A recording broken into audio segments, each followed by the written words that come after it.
My friend here, Sarah. Sarah is an actor, a singer, a dancer, a director. What in the theater have you not done? Lighting design. I've not done lighting design. Lighting design. Okay, okay. Well, you probably help me out here. So, what can you tell the people a little bit about yourself and like your experience in the theaters? Sure. So I am, like Malik said, an actor, director, costumer. I also do a lot of costuming as well. Around town here in Omaha, I am on the board of directors at the Bellevue Little Theater. I am on the board at the TAG at the Theater Arts Guild, which is slowly trying to make its way back from obscurity there. And I try to do as many shows and opportunities as I can around town. I love just making art with friends. No, 100%. That's kind of what my idea with this was just to be able to have that chance to make art with friends. So, where did acting start for you? Did you start at a very young age, or? Yes.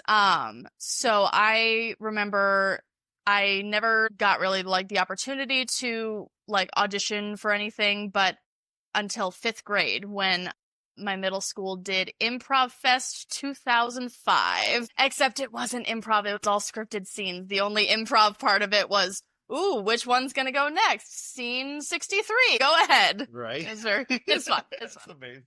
But even in 5th grade, just be so fun. Yeah. To have all of that. And then singing and dancing. Dancing, I actually started just before I turned 3.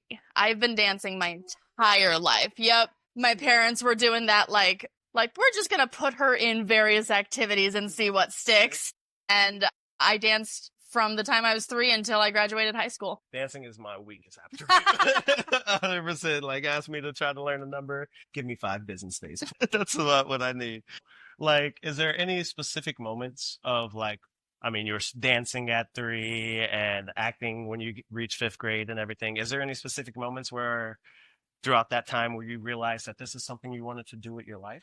Interestingly enough, it wasn't something that I myself was performing, but my mom bought tickets to the national tour of Phantom of the Opera that came through when I was like 10 or something like that. And I just remember being so in awe of the production value and the talent and the costumes and the chandelier that fell down from the ceiling. Spoiler alert. And I remember telling my mom after the performance, like we were walking back to the car, and I just go, I'm going to do that for the rest of my life. And of course, her like 10-year-old daughter, she was just like, sure, baby. Tomorrow you're going to want to be an astronaut. But I've stuck with it. Right? It just kept going, be like, all right, well, she did it. That's awesome. Like, I love how people always say like the theater starts when you're young and everything, and just to be able to, I've never seen Phantom of the Opera, so thank you for that support. It happens at the end of Act 1. It's fine. Like, it's just, once you realize that and that joy that fills up in your body, I think that's when like it changed for me. It's just like, I was like, I want to give this feeling to other people. Yeah.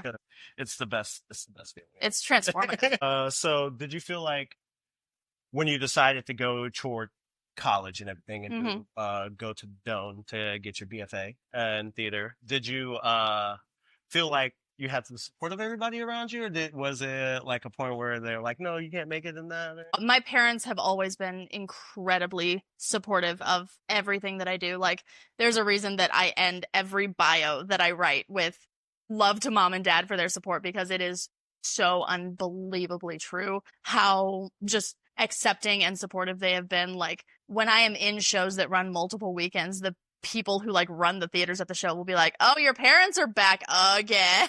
I'm like, yeah, I know. Like, they got my full support. Exactly. I remember during Sweet Surrender, they came a few times. And just super nice, kind and everything, and we're helping out with all the props and everything. So that it's nice. They want to see you grow, and I mean, you're doing the dang thing. I'm trying. It's the dang thing. So, all right, we're gonna. Those nice few questions to get us started. Yeah. Let's have some fun. All right. The improv here. It's just peeking over gibberish circle. Gibberish circle.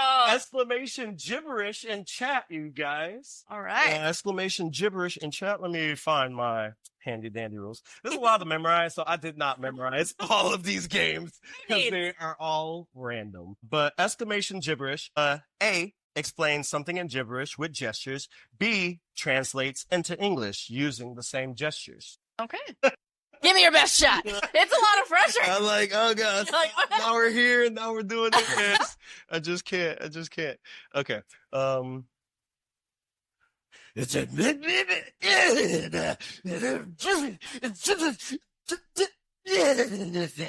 And so you see here the Shakespearean gravedigger, the comedic relief character, in his natural habitat. He's digging graves before the main characters arrive to forward the plot along, either by being kidnapped by pirates or something. But he's doing a very good job digging graves, usually at 2 a.m, because that's how they roll. And a crucial part of this process is to stomp the dirt down and mush the body into almost like a jelly-type consistency so that you can wipe your feet. And then sometimes the jelly gets a little slippery, and you have to do a little fall. And that's how you know that the grave is really ready for whatever you need it to be.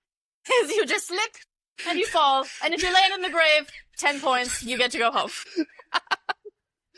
Am I killing you yet? I saw a moment and I took it. That's what improv's all about.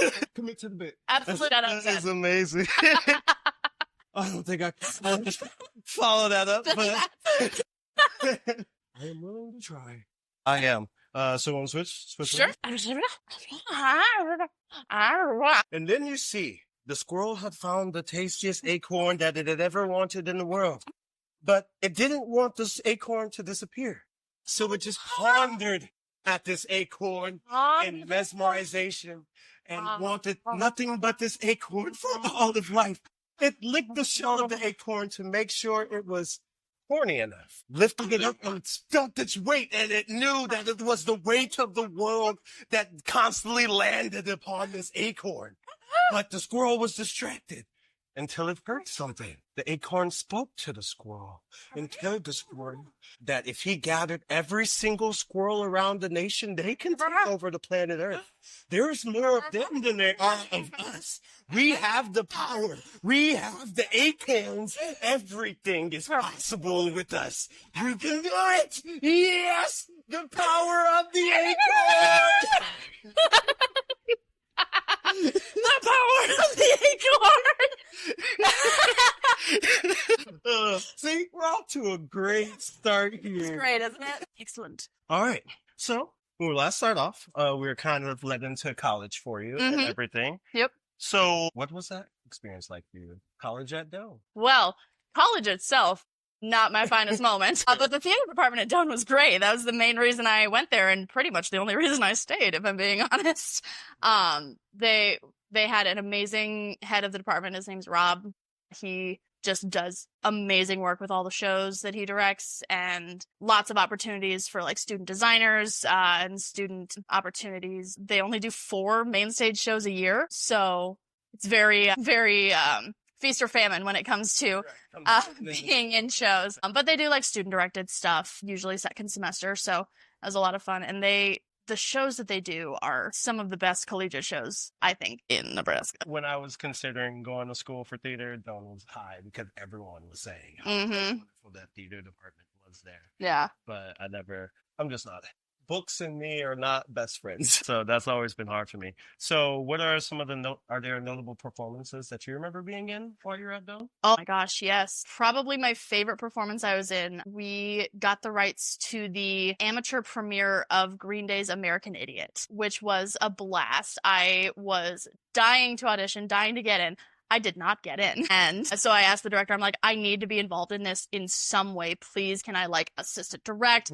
I don't care. I just need to be part of it. So did like about 3 or 4 weeks of assistant directing and was just sitting there like the entire time like, man, I wish I could be there. And then one of the ensemble members had to step away. And so they asked me about 2 weeks before opening, hey, would you step into this role? And I was like, yes. Like before they even got the question out, I was like, yes. And so it was a whirlwind of trying to learn an entire show in 2 weeks, but it was one of the most rewarding experiences of my life. That's amazing. No, I was wondering because I saw on your backstage and everything that you were on the ensemble for it. So I was like, wait, where is but I was like, no, let me hear the story. There's details coming in. There's a story for sure.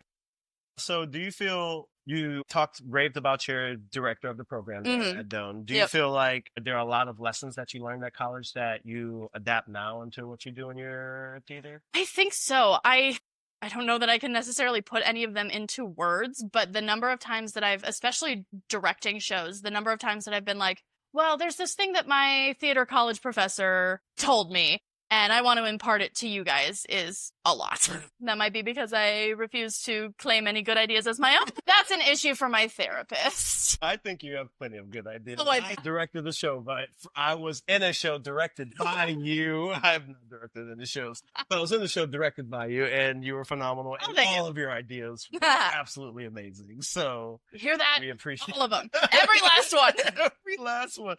And even just letting us commit to the bit on stage. Yeah. I think it's such a great show. I just think about that one all the time. So I looked a lot at your backstage, and I saw that while you were in college, you were doing a lot of work at the Brownville Community Village Theater. Yes. You were choreographing shows and performing in them at the same time sometime. Yep. It's a lot. Yep. And costuming and doing just about everything. Stage managing, like. Yes. So, like, yeah, what was that time like there, and how did that help you through having to do so much? So the Brownville Village Theater is hands down one of the best things that ever happened to me. It was described to me as theater boot camp, where basically it's a summer stock theater where 14 roughly college age students go and live in this tiny town of Brownville, Nebraska, population 128 people, for 3 months during the summer. And for the first, 50 days of the summer, we work 7 days a week, 12, 14-hour days, all the time. It is intense. And we do 5 shows in true rotating reps. So every time we open the doors, we do 6 performances a weekend, but every performance is a different show. And so it is theater boot camp. Wild. The company does everything. We do the costumes, we do the stage managing, directing, lighting, we clean the bathrooms, we do everything. And it was some of the hardest and most rewarding work of my life. I would not trade it for anything. That is amazing. I couldn't say I've experienced anything like that, but to feel like the constant working, you said 14-hour days. Yep. And 6 shows? 5 different shows, but 6 performances a weekend. That's crazy. Yep. Shows why you're so in it when you're able to do it, because once you go through that, that's some work right there. Yeah. Okay. Well, I wrote down for another improv. Oh, you blow out the microphone from laughing too loud. In my last thing of the one, I was just all I hear is constant. And you're just sitting there I'm just is that me? I'm like, is it this bad all the time? Okay, I know it's bad. My manager, even at Longhorn, he'll just come up to me and be like, Malik, can you keep it down? You know I can't. Don't stomp on my merch! Spin that wheel! Story solo. This is another new one. I was drinking at the bar last night, and I added 10 new games, you guys.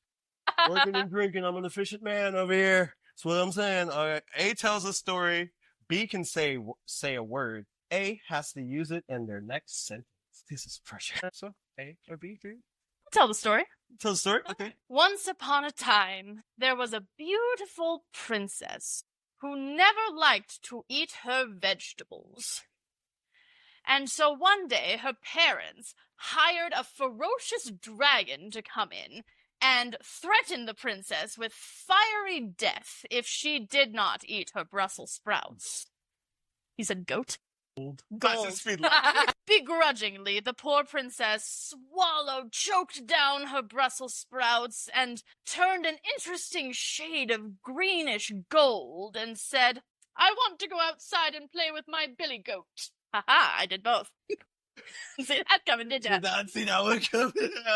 Slide. And so the princess went to the very top of the tallest tower and got on the little slide that just wound down the tower and out into the beautiful fields where her pet billy goat, Roger, lived. Apples? And she went to go bring Roger his favorite treat, just a bushel of apples, but when she arrived at the field was horrified to realize that Roger had been eaten by the dragon her parents had hired. Poor Roger, she cried! No moral, just sad princesses eating Brussels sprouts and crying over goats. And turned a goldish green. A greenish gold. Yes. Almost was like, yeah?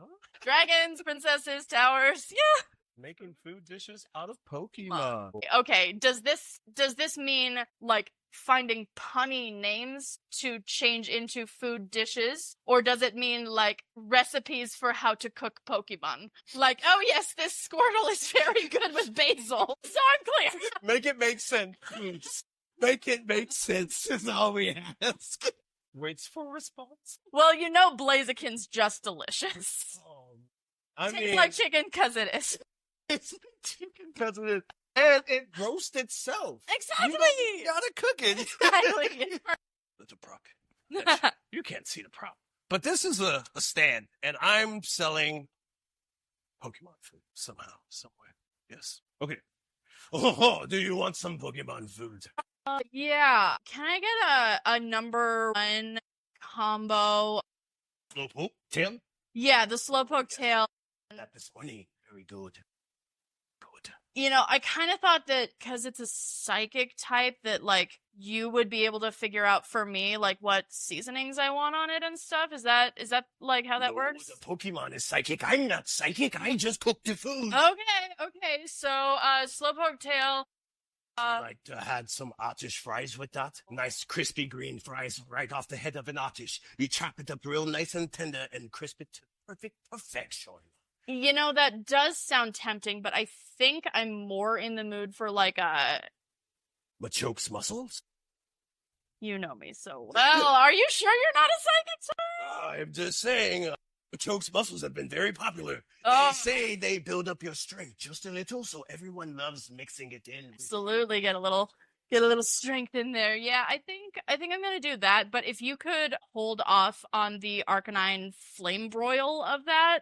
That is the way it brings out the best flavor. If you don't have the Arcanine blaze it up, you just won't get the right taste, I promise you. See, I was thinking more like a Articuno, like, freeze-dry type thing. But do you know someone who has an Articuno? Are you dabbled with the catching of the Pokemon?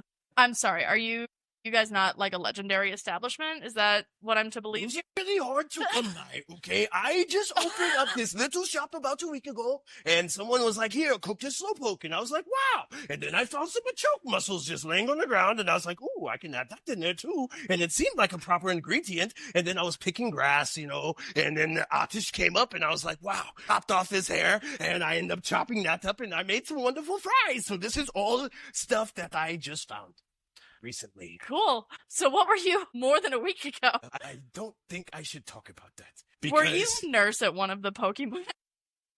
Yes, I worked directly under Nurse Joy. And I brought the Pokemon to the back and she took care of them. And it was hard work. We always had to deal with this guy, Brock. He'd just come in and had to get attacked Nurse Joy. And I just had to leave. I had to leave. And I took a couple of the more sickly Pokemon with you. They weren't going to make it. We got Pokemon posters in here. There's Pokemon love around this place. Yes, I promise yes. you. There were no Pokemon harm in the making of this improv scene. I promise you. Yes. We will stamp a label on this in the editing. This has been so good. All right. I have a couple more round of questions for you. Absolutely. I got an issue. I can't stop laughing. Want me to put on my manager at Longhorn Steakhouse? Malik, can you be quiet? Sorry. All right. So we left off, and you were learning a lot of things at Bronville Village Theater. Yep. Just graduated college. So you go out into the world, and you start trying to find gigs and book gigs. How did you start looking? Like, I started in the newspaper. I was looking in the newspaper. You're aging yourself so much right now. No, I'm about to age myself too, because I used the Theater Arts Guild website, which is not currently running, but it's something we're working on. And they had just basically like a conglomeration of like all of the auditions in the area and dates and times and like links to their websites and stuff. It was great. Very much like Curtain Call Central, if you follow that on Facebook. Very similar to that, where you could just get like a list of all the upcoming auditions. And so I just went out and started auditioning. I think my first audition, I was literally the only person that showed up. It was such a tiny theater. I walked in and I was like, hi, I'm Sarah. And the director was like, hi. And then we waited for like half an hour and we're like, okay, let's get started. It was like, it's just a couple of us. I got in though. It'd be like, hey, first gig. Like, how you doing, Exactly. Right? What show was that? It was a show at the Apollon Art Space. Did a good show there once upon a time. It was called Something Remembered. It was a themed wedding show. It's sad, like all the spaces that we kind of lost. Yeah. Lost along the way, Yeah. arts and everything. But Apollon was a lovely space, and I think they just let people do whatever they want. It kind of shows there. Pretty much. That was It was very improv based. It was just the best thing about it. So that's how you started. Mhm. How would you say your process looks now for finding work? And because been directing a lot. I've been directing a lot, which has been an absolute blessing. The first show I directed outside of like college directing, I actually just kind of stumbled into. I was working at a theater in North Omaha, and they were asking for script submissions for their next season. And so I was like, ooh, I think this show would be good. I think this show would be good. This show, this show, this show, this show. And they ended up picking one of the scripts that I suggested. Just randomly, they were like, do you want to direct it? And I was like, yes, I do. And so I did that, and then I directed 2 or 3 more shows there, and then I started getting the confidence to actually like apply to direct at other theaters as well. No, it's amazing how you put something out there in the universe, not even knowing what's gonna get Yeah. back to you, and Yeah, then all of a sudden, so your first blessing. So it doesn't seem like it took you a while. My next question was like, do you feel like it took you a while to get your foot in the door, but you end up booking your first role? I feel very, very fortunate to have been probably about 50-50 in terms of shows that I've auditioned for and gotten into versus not gotten into, which is way higher than the industry average by a long shot. So I'm very, very fortunate. What kind of acting method do you use when you're trying to develop a character when you're acting? Or do you use any, or just kind of let it come to you? Kind of depends. A lot of my acting tends to be very instinctual. I really like just kind of living in the moment, which is technically Stanislavski's method for acting, which is behaving truthfully in pretend circumstances. So if my character I was in a show where my character was like investigating a murder that happened in her drawing room. And so figuring out like, okay, so this is who I am as a character. And I find a dead body in my drawing room. What am I gonna do next? Kind of thing. I'd be like, I don't know what I'm gonna do. I'm gonna freak out is the first thing. And be like, it's not me. I did not put this body here. I promise you that. Oh, was it Sara with the candlestick over the head in the laundry? And she stuffed the body in the dryer. No, spoiler alert. It was your bellhop buddy. You know, he was always smoking off on the balcony when he shouldn't have been. And I feel like, Yeah. I wouldn't put it past him. He was stressed. I'm just saying, he isn't the one that threw a dog off the balcony. It was. It slipped out my fingers.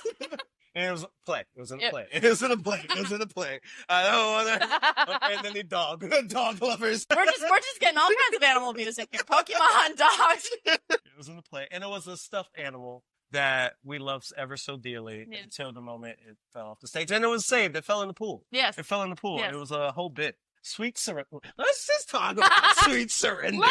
What were some of your more memorable moments of directing that show? Honestly, just watching you guys like make the choices that you were making.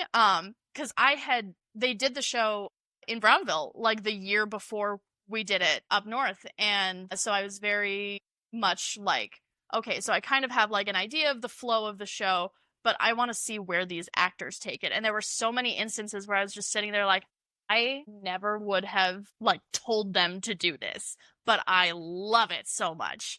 There were so many choices that were made that I was just like, this is completely against what they did in Brownville, and I'm loving it. I'm living for it. That's awesome. And I think that's one thing when you do shows where you maybe even do the same role. You can have people who will just see the character in such a different way than what someone else will. And even if you're playing the same character, they will influence your choices and make you want to act so differently. One of my coworkers, we were talking about it recently, one thing they remember is the scene where I get slammed through the door and against the wall. And it's just like, she's like, I can't believe you laid down there so long. Changing positions every time the door opened again. So just adding to the bit of it. Stuff like that. I never would have come up with that. That was all him. No, actually, I was laying in one position, and then Caitlin was like, what if you change when they did? And I was like, you're a genius. That's exactly what I need to do. I just thought of 4 different dumb positions to land in. Yep. It's just a thing that maybe you're paying attention to it, but Yep. there's so much going on the stage that you might miss it. Yep. And that's one of the really fun things, is just the little Easter eggs that, like, blink and you'll miss it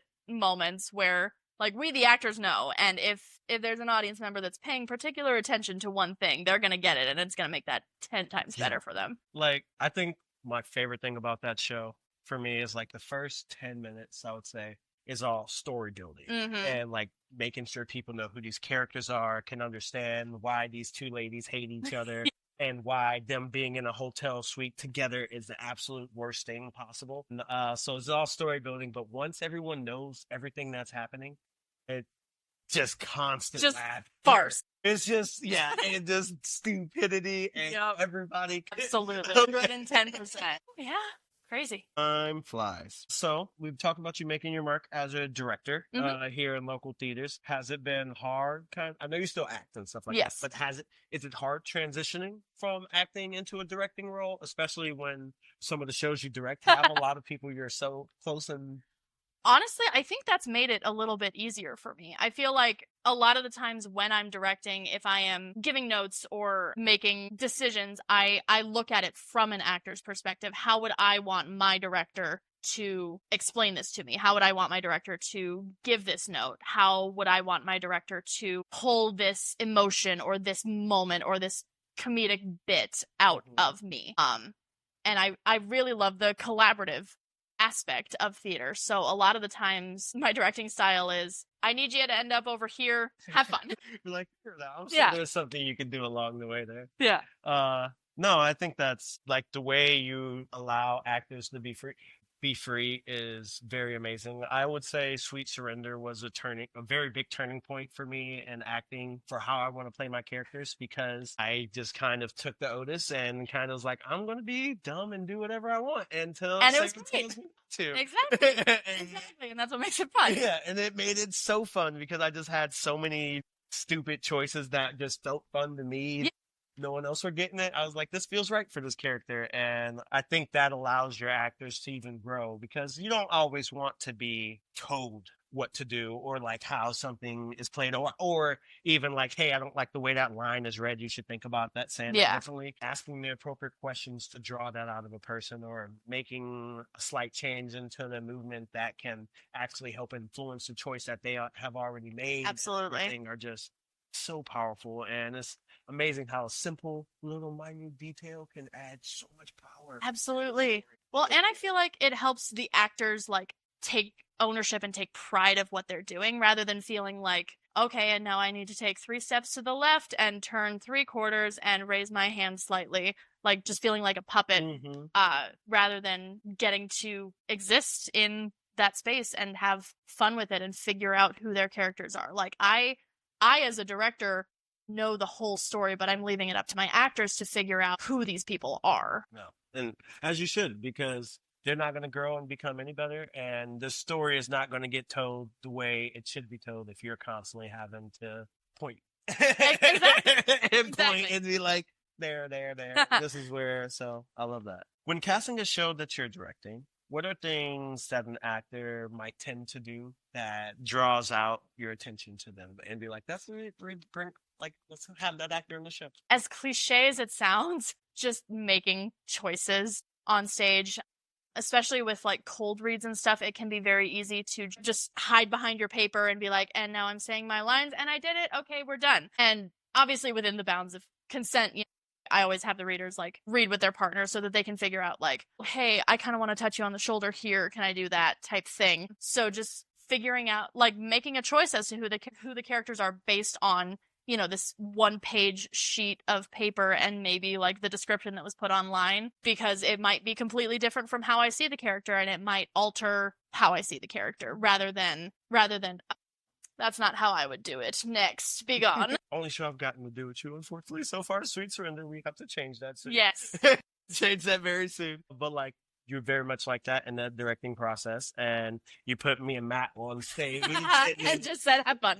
You said, let us have fun, and then we got to play opposites of each other and just kind of found ourselves filling those roles kind of in a way that you enjoyed the choice. I thought was awful. Not at all. I always think I'm awful during cold reads because I'm just like, I mean, you've heard me trying to read these games already today. So it's just like that for cold reads. I just can't mess up words. And that's okay too. Yeah, it is but I always, no, it's a nice joke I have. I'm like, yeah, I can't read, but they cast me anyway. As long as you have fun with it. If you're like, yeah, I can't read, so I'm just gonna do my best here. I'll be like, excellent. Excellent. That's all we can do. That's all we can do. What would you say is your favorite process during developing, doing a show, post-production, pre-production? Honestly, probably the first read through. There's just something magical about getting the group of people together who are going to be doing the show, barring some disaster. The people who are going to be doing the show and just listening to their interpretations of it and seeing how it jives with my interpretation of it, or if it changes my interpretation of it. And I love it both as an actor and as a director because I can just, put faces to characters and start figuring out just fantasizing about how it's going to look. Yeah. The first read through is always the best because when you be like, okay, I see why you got cast there. I see why you got cast there. Yep. You're like, I wanted that part, but yep, I that's can fair. see it. Yep. That's absolutely fair. And it's just so fun to watch. You'd be like, wow, this is where it started, and look at how they grow and actually adapt this into a lovely show with actual choices. And these characters are separate than who they were, who I see you every day in rehearsal. Yep, exactly. And it's so beautiful. So this is the last question. I need to write more questions. I thought I wrote enough, but it looks like we're coming to our end here. We can play some improv for a while. I love the internet, and I don't care how stupid you come at me. Someone come at my guest, I would be crazy. But if you come at me crazy, I don't mind it. Or like you having fun because Gonna yes and it. Yes, and it 100%. And like I read through YouTube comments and be like, "Damn, you should not be saying it. It's fun." What's wrong with you? What is wrong? But I am just scrolling. And then that's a terrible place, but it's also a wonderful place. It's magical. Just ask Bo Burnham. He has a whole song about it. Beautiful. All right. So the Omaha community overall, I feel like we have a pretty tight-knit, wonderful community here. But I do feel like there's been a lot of things that, just come out of the woodworks and that we could use improvement on. That seems like, so what are some of those things that you feel like could help us grow to make sure we're constantly putting forth our best foot forward in the arts that we're doing and, not being drama? Bringing drama? Not bringing drama into drama, people? Impossible. I don't know what I was thinking. At least from what I've seen, it seems like just more keeping an open mind about people and their motivations, with regards to, like, we're all here to put on a good show. So if this person is acting a kind of way, maybe talk to them and be like, hey, everything okay? Instead of just being like, oh, that person's a dick, I hate them, and I'm never working with them again. There seems to be a lot of that, of they did one wrong thing, so never again, blacklisted. Yeah. No, I know a few friends who have had that happen to them, and it's just unfortunate because we live, we grow, we have to, and if it's something I'm doing wrong with my acting, teach me, help me. I'm not going to get better if you're just not letting me perform. And we all have to have an open door. We have to stop, having these tight-knit theater communities where cliques, you mean? Where it seems like all these shows that people are only getting cast at one theater, I'm about to break down some barriers over this next year. I'm about to be every theater is getting Malik's name on it. That's what I'm here for. Hell yes. My ego, sorry. I got to tone that down. I forgot where I am. The comfort of your own home. Well, do you have any questions or about anything? Well, oh gosh. I was just open. I just wung it. Yes. So, do you think you will go to heaven after you die? No. Cool. We can carpool down to hell then. Okay, sweet. Okay. I'm happy I won't be alone. The theater people are going to be down there. It's going to be lit. It's going to be a party. Literally, because we'll all be on fire. Someone play, no, I actually have one. So I was about to say it, but I'm playing Fire Burning by Sean Kingston. Shorty had a fire burning on the dance floor. I think that should just be the rest of this. Just terrible music. Excellent dancing. I don't know if that will ever come from me. Excellent dancing. Spin that wheel! Sweating. Oh, That's so stressful. what are you doing? What are you doing? Exclamation, what are you doing in my swamp? Shrek would say that. Just so He you know. would. All right. What are you doing? One person performs a silent act object work, such as preparing a sandwich, making it clearer what they are doing. The next participant steps forward and asks, "Hey, player name, what are you doing?" Cool. So it made no sense, but I think you got me. I think I got you. Somewhere along the line there. I've done improv before. That was a question I was supposed to ask. I was supposed to ask that forever ago. We went through the whole interview and had done 5 improv scenes, but I forgot to ask if you've ever done improv before. That being like the first question on your list. Well, obviously, Sarah's amazing at improv. If you cannot tell from what we've seen here today, it has been so good. Okay. Malik, what are you doing? Turning channels on TV. Hey, Sarah. What are you doing? I'm ironing my pants. That's what you are. I'm terrible at object work. This is good for me. Hey, this is serious. We're serious actors, and we're going to do serious object work here. Yes. You've never ironed before. Okay. I've ironed my pants. We're going to iron. You don't have to lie. I have dried them to make sure they're unwrinkled. Malik? Taming a shark. Hey, Sarah, what are you doing? I am wiping my butt. Whoa, Malik, what are you doing? Digging for gold. See, I could go one of two ways. I know you mean picking my house, but I'm gonna take it literally. What you doing? Am teaching a toddler how to tie his shoes. What are you doing? Just doing jump jacks. If I'm not sweaty enough. Yeah, exactly. I am learning to shoot a rifle. Malik, what are you doing? I'm gonna get that damn squirrel, I'll tell you that much. And we bring it full circle. Hey, drawbacks, callbacks are the best part of comedy, in my opinion. Absolutely. If you like tell a joke in the beginning and call it back as a final punchline, oh, it hits so sweet. So sweet. All right. Well, to bring back up that wheel for us, and we are gonna spin that wheel. Nice. Exclamation conscience. Also, when you guys look at conscience, do you just end up seeing con science all the time? And like, it just looks so fucking weird. I'm like, how? I just don't get it. I just don't get how you get conscience out of that. It's On-site. so it's literally just con science to me. Like, what the fuck? Play a scene. Any player can become the other player conscience. I give commands, express doubts. Man, I swear, dog, I was out there hooping them the other day, bruh. They couldn't even handle me when I was crossing them up just left and right like that. You know what I'm saying? I was out there doing the dang thing. I swear, Paul thought he could really handle me on the court. Yes, compare yourself to Babe Ruth. But like, listen, I swear, I might be skilled on the court, but you put me out on a baseball field, I'm gonna be slanging them like Babe Ruth can. Because ain't nobody got skills on the mat like me. Any sport you want me to do, I can do it. Cause, I was just born with that gift. You know what I'm saying? Like, Babe Ruth probably learned how to play from me. If I'm being honest. Like, he got a time machine and was like, yo, this kid know how to hit the bat. So it's just like that. You know what I'm saying? So I was out there and I was making it work with Babe Ruth and everything. I was out there, hitting the bat, and everybody just was like, Drop the bat.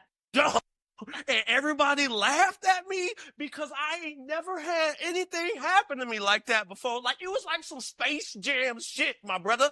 Like, Do you remember that time in 5th grade when everyone got a Valentine's Day card except you? I swear, man. This is reminded me of that time back in 5th grade, dog. This was where I started thugging because I made sure everybody was gonna remember who the fuck I was in 5th grade, man. Everybody got cards for Valentine's Day, but I didn't get one. And you remember how you told Lisa that you liked her just before the school dance? And then there was this bad chick. I swear she was mad fine. And her name was Lisa. And I was feeling myself, I just got my hair did. I was looking kind of fresh. I was like, hey, Lisa, Misha, Keisha at the prom? And she's like, who are you? She didn't even know who I was.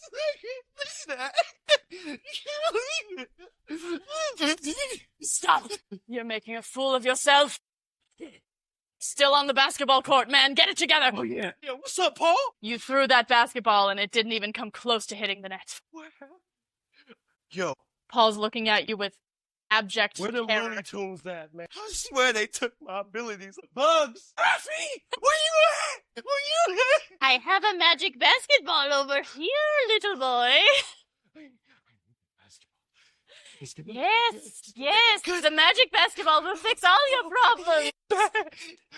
It's like Yes. the magic punch. I get the magic basketball. All hail the magic basketball. All hail magic basketball. And then you'll finally make a basket and Lisa will love you once more. Yes.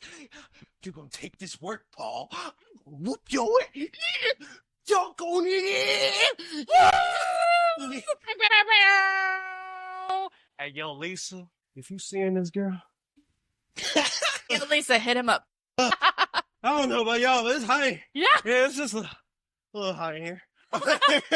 Just a little bit. I AC down a little bit to try to make it cooler. It didn't work. Yeah. Sarah. Malik. Thank you. Thank so much you. for taking time to come on the show. So, do you have any way for the people to follow you on the work that you're doing? Oh, gosh.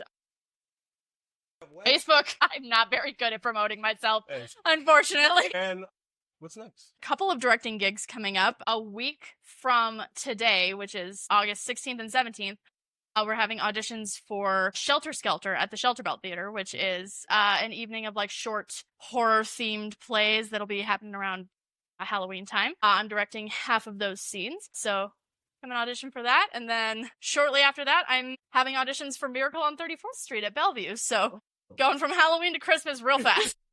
Flipping it around. Yep. Yes, that should be super fun. Well, thank you so much. This has been a blast. Everybody, thank you for tuning in. We appreciate you guys. Hope you found yourself a laugh here at I Question Your Improv today, and maybe worked up a sweat like I did because my forehead is glistening. My God, look at that. That's crazy. But Oh my God, it's a shiny Malik. I've got to catch it. Catch it. we're going to go ahead and roll those credits, y'all. Thank you so much for supporting the streams. Let's end that mofo.